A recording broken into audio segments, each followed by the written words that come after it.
Ah, taong 2022, yun nga po, nabanggit ko kanina, humiling si Senator Joel Villanueva ng proyektong multipurpose building, ikakalaga ng 1.5B.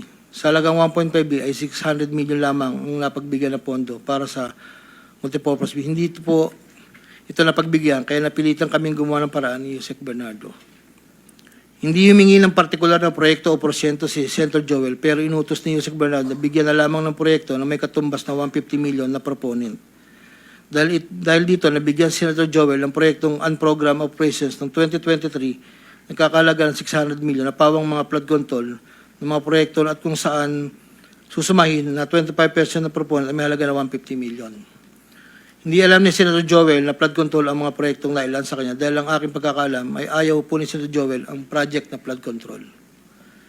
Ang halagang 150 million dila ko sa rest house sa barangay Igulot, Bukay, Bulacan na iniiwan ko po sa tao niya na ang nagangalan lang pong Peng.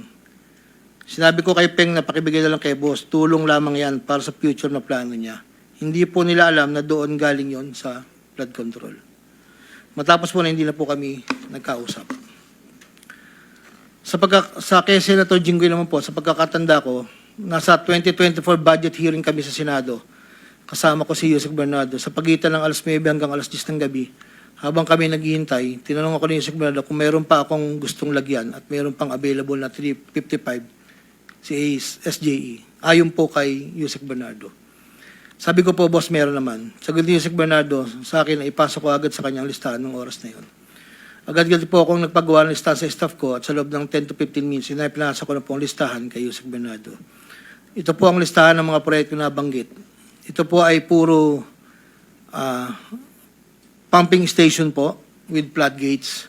Ito po ay phase 3 dahil may nauna na pong phase 1, phase 2. Ito po ay 7 project.